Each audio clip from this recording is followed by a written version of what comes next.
Here's my hot take on the 2024 presidential election. By now, all of us have heard that Donald Trump has won the 2024 presidential election.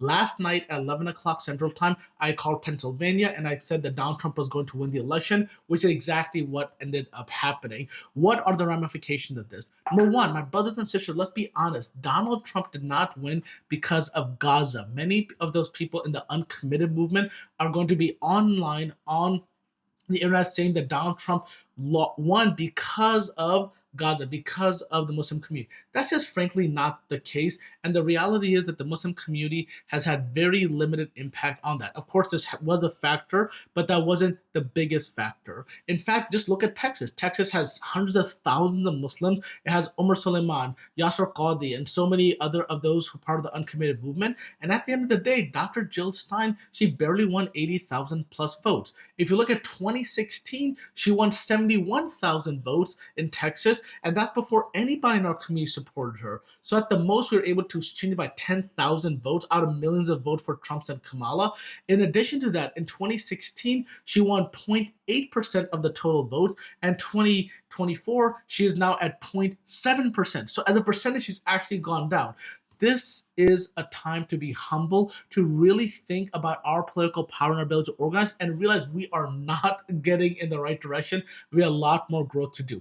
Number two, three, economy is going to get better with Donald Trump. It's not because Donald Trump knows how to fix the economy. Rather, Donald Trump was blessed. The last time Obama spent 8 years after the recession fixing the economy, and then Donald Trump inherited and you saw the economy go up. And then COVID hit, they put stimulus money in, and that allowed people to have extra funding, and the economy went up.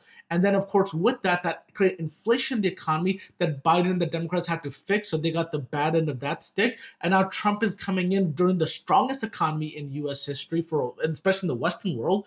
And Donald Trump is going to inherit that, so you're going to see the economy going up. But eventually, he's going to ruin the economy. That's my prediction with him as well.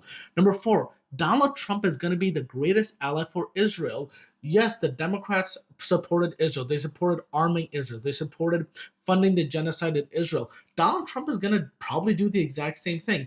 Though he says he wants peace, what does that mean? His base supports not only Israel, his base supports Armageddon. They support Palestinians being kicked out of Gaza and the West Bank, and eventually the destruction of Masjid al-Aqsa in Jerusalem and the rebuilding of the Jewish temple. With Donald Trump in office, this apocalyptic narrative is going to continue because that is something that his base supports. I think it's going to get much worse for the Palestinians.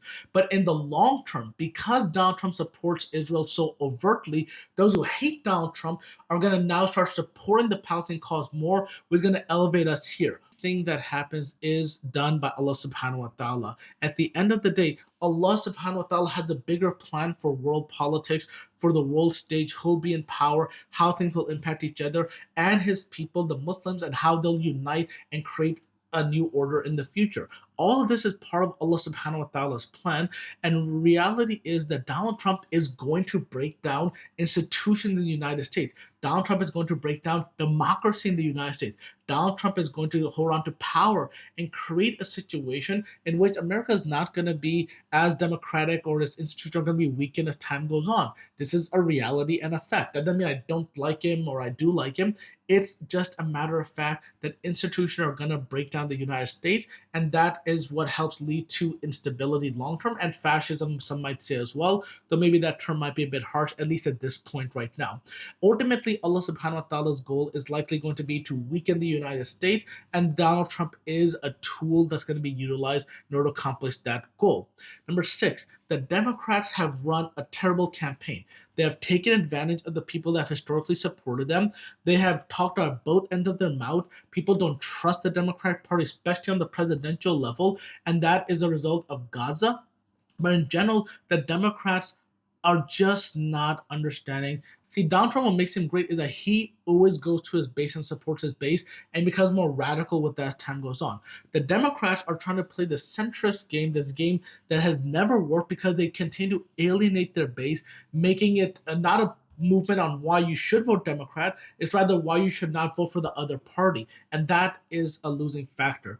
I don't think the Democrats are going to, in the long term, recover from this unless there's an economic meltdown in the United States and Donald Trump and the Republicans are made responsible for that. But like I said, I think the economy is going to continue to increase, and I don't think that's going to be a change anytime soon. In the larger world around us, though, other nations are now rising. China, Russia, India, and other countries. The US dollar is going to be threatened as time goes on. War and instability is going to increase as well. So, with all of these factors, does Donald Trump and his ad hoc administration the ability to address these problems? I think on institutional level, they definitely don't. And that's going to continue the long term weakness of the United States. But at the end of the day, these are my thoughts and opinions. Inshallah, love to hear what you have to say.